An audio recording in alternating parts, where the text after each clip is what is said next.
Jumpa lagi dengan saya, Siana Ria.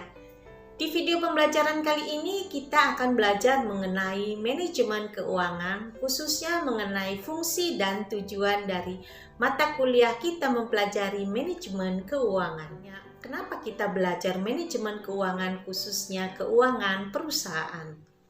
Sebelum kita memulai mata kuliah manajemen keuangan, saya sarankan kepada para mahasiswa agar membaca textbook yang sudah disarankan oleh para dosen. Pada saat kita membuka textbook, maka hal yang pertama yang harus kita lihat adalah kata pengantar. Di dalam kata pengantar biasanya penulis akan menjelaskan garis besar secara umum di dalam mempelajari atau isi dari buku tersebut. Setelah kita membaca kata pengantar, kita akan melanjutkan dengan daftar isi. Daftar isi adalah menggambarkan keseluruhan dari sebuah buku. Karena itu, pada saat kita mempelajari manajemen keuangan atau pada saat kita membaca textbook mengenai manajemen keuangan, dari berbagai buku kita akan melihat hal-hal apa yang harus kita pelajari di dalam manajemen keuangan. Sehingga teman-teman memiliki mind mapping atau garis besar benang merah di dalam mempelajari manajemen keuangan. Dan rambu-rambu apa yang harus kita ikutin, karena di dalam daftar isi kita akan dituntun memulai dari bab 1 hingga bab terakhir. Pengertian manajemen keuangan. Banyak para ahli menyatakan mengenai manajemen keuangan. Secara kita bisa mengambil pengertian manajemen keuangan dari asal katanya atau frasanya, yaitu manajemen dan keuangan. Sehingga yang dipelajari di dalam manajemen keuangan adalah bagaimana memanage, bagaimana mengatur yang terdiri dari fungsi-fungsi manajemen seperti planning, organizing, actuating, controlling, dan yang lain-lain terhadap fungsi keuangan di dalam perusahaan. Fungsi keuangan di dalam perusahaan harus dikontrol secara ketat sehingga aktivitas perusahaan bisa berjalan dengan baik. Karena kita tahu keuangan adalah hal yang sangat penting di dalam perusahaan. Beberapa ahli menyatakan mengenai definisi manajemen keuangan. Salah satunya adalah Bambang Rianto menyatakan bahwa semua aktivitas perusahaan yang berhubungan dengan keuangan, dari mulai perolehan dana, bagaimana mengupayakan supaya biaya yang dikeluarkan oleh perusahaan adalah seminimal mungkin dengan syarat yang menguntungkan, serta bagaimana menggunakan dana tersebut dapat digunakan secara efisien dan efektif sehingga akan mendapatkan laba yang besar, karena tujuan dari bisnis adalah memperoleh laba. Sedangkan Dihman menyatakan bahwa manajemen keuangan adalah upaya menyediakan keuangan dan bagaimana menggunakan keuangan tersebut untuk mendapatkan aset atau aktiva. James Van Horn menyatakan bahwa manajemen keuangan adalah semua kegiatan atau aktivitas yang berhubungan langsung dengan perolehan mencari dana atau financing dan bagaimana mengelola aset aktiva untuk tujuan secara menyeluruh, yaitu mendapatkan laba. Sebagai tambahan, saya akan menyatakan mengenai fungsi manajemen keuangan.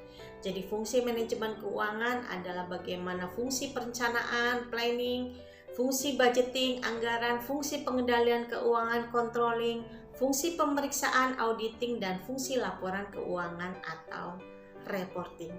Jadi manajemen keuangan adalah segala kegiatan manajemen yang berkaitan dengan aktivitas memperoleh dana dengan biaya seefektif dan seefisien mungkin, dan membuat aktivitas penggunaan dana pun bisa digunakan secara efektif dan efisien sehingga akan diperoleh laba yang besar sesuai dengan tujuan perusahaan. Tugas dari manajer keuangan di dalam perusahaan adalah mengupayakan berbagai keputusan keuangan. Keputusan keuangan apa yang dilakukan oleh manajer keuangan atau direktur keuangan sehingga aktivitas di dalam perusahaan tetap bisa berjalan dan perolehan laba bisa mendapatkan hasil yang sangat maksimal dengan biaya yang seminimal mungkin atau seefisien mungkin.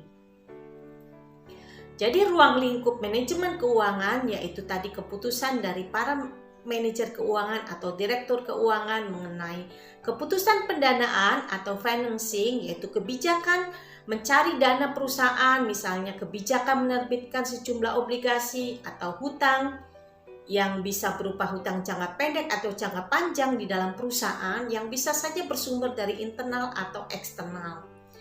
Keputusan yang kedua yaitu keputusan investasi atau investment, di mana kebijakan penanaman modal perusahaan, apa yang harus dilakukan untuk membeli atau mengusahakan aktiva tetap atau fixed asset berupa gedung, tanah, peralatan, mesin, maupun aktiva finansial berupa surat-surat berharga seperti saham atau obligasi, dan bagaimana menginvestasikannya ke dalam dana berbagai aktiva.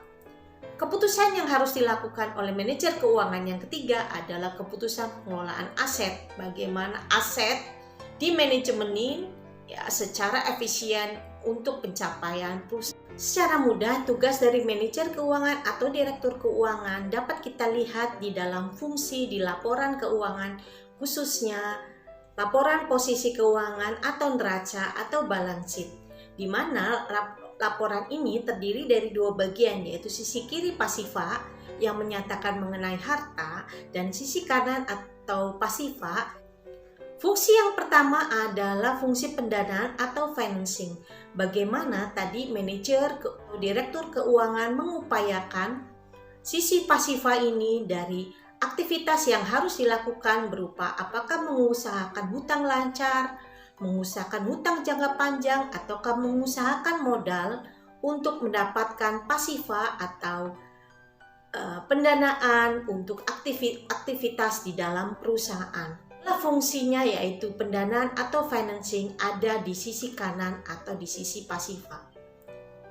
Tugas yang kedua adalah tugas keputusan investasi, di mana kita dapat melihat pada laporan keuangan atau neraca ada di sisi kiri atau di sisi aktiva, di mana aktiva ini terdiri dari aktiva lancar dan aktiva tetap, sehingga manajer atau direktur keuangan harus mampu mengupayakan memanajemenin bagaimana aktiva lancar ini yang merupakan dana untuk operasional selama setahun dapat dikelola dengan baik, dan bagaimana membuat aktiva tetap ini bisa berjalan, kegiatan di dalam perusahaan bisa terlaksana dengan baik. Fungsi yang ketiga dari manajer keuangan adalah bagaimana dia memanajemenin aktiva, memanajemenin antara aktiva lancar dan aktiva tetap, membuat satu perbandingan antara aktiva lancar dengan aktiva tetap. Ingat ya bahwa di dalam setiap perusahaan, di dalam bisnis perusahaan memiliki penekanan-penekanan atau membutuhkan biaya-biaya yang berbeda. Untuk perusahaan manufacturing atau perusahaan consumer good pasti akan berbeda dalam menetapkan aktiva lancar dan aktiva tetap dibandingkan dengan perusahaan yang bergerak di bidang pertambangan. Mereka jalani demikian, sehingga manajer atau direktur keuangan harus mampu melakukan mengelola manajemen keuangan secara bijaksana. Apa itu working capital? Working capital atau modal kerja adalah secara sehari-hari diterjemahkan sebagai uang yang tersedia untuk membiayai dana operasional perusahaan sehari-hari. Sehingga untuk mengetahui kesehatan suatu perusahaan kita harus melihat working capitalnya. Working capital adalah current asset dikurangin current liability, atau aset lancar dikurangin dengan hutang lancar, sehingga semakin besar perbedaan antara aset yang dimiliki dengan hutang jangka pendek yang harus dibayarkan, maka semakin sehat suatu kondisi di dalam perusahaan. Mengenai working capital yang digambarkan di dalam neraca sebagai perbandingan antara aset lancar dengan hutang lancar, karena aset lancar harus mampu membiayai hutang lancar, sebaliknya hutang lancar digunakan untuk membiayai aset lancar. Aset lancar berbicara mengenai kegiatan operasional perusahaan sehari-hari. sehingga yang bisa kita melihat sehat atau tidaknya suatu perusahaan.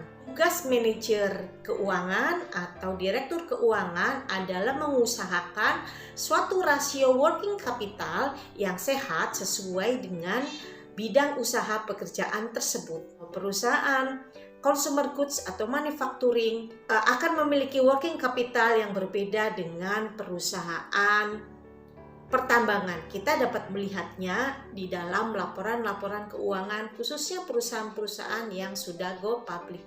Kita akan melihat rasio yang berbeda-beda. Nanti kita akan pelajari di materi berikutnya.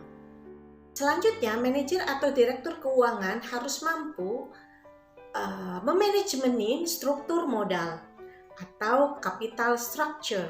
Capital structure adalah perimbangan atau perbandingan antara modal asing dengan modal sendiri.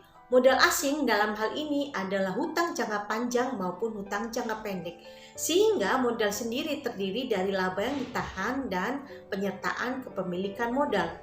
Struktur modal yang optimal harus merupakan perimbangan antara risiko dan pengembalian sehingga bisa memaksimalkan harga saham. Oleh karena itu, dalam struktur modal suatu perusahaan harus mempertimbangkan berbagai variabel yang mempengaruhinya. Manajer maupun direktur keuangan harus mampu melihat faktor-faktor apa yang mempengaruhi struktur modal. Perimbangan apa yang harus disusun dalam membuat struktur modal.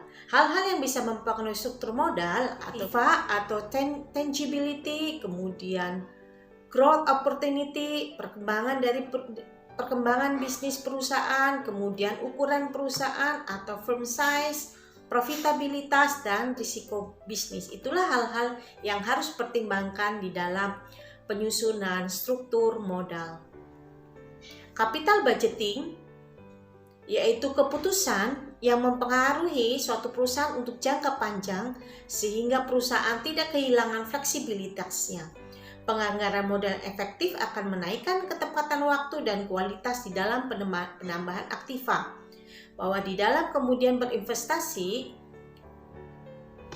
manajer atau direktur keuangan harus mampu menilai ide gagasan suatu proyek dan berapa besarnya biaya proyek, kemudian bagaimana mampu memilih satu proyek yang sesuai dengan kondisi dan risiko. Diperlukan satu capability, kemampuan untuk mengevaluasi kelayakan suatu proyek investasi dan bagaimana mempertahankan nilai sekarang dari aliran kas yang diharapkan dengan biaya-biaya yang dikeluarkan.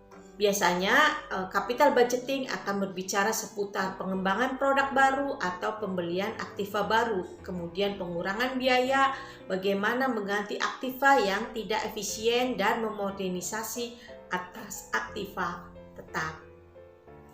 Itu mengenai keputusan capital budgeting. Jadi, manajer keuangan harus mampu memanajemenin dari working capital, kemudian struktur modal, dan capital budgeting. Baik, itu tadi pengertian dan fungsi dari manajemen keuangan. Kita akan bertemu di materi yang lain di manajemen keuangan. Apabila video pembelajaran ini bermanfaat bagi para mahasiswa maupun pembelajar yang lain, silakan berikan like, komen, dan subscribe video ini untuk perbaikan video pembelajaran berikutnya. Tidak ada hal yang sulit apabila kita ingin belajar segala sesuatu, karena di mana ada niat, disitulah ada jalan.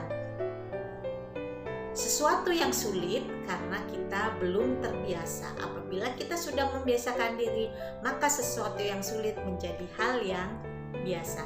Mari kita terus belajar sebagai para pembelajar. Semangat para pembelajar, sukses selalu, selalu ceria, dan salam.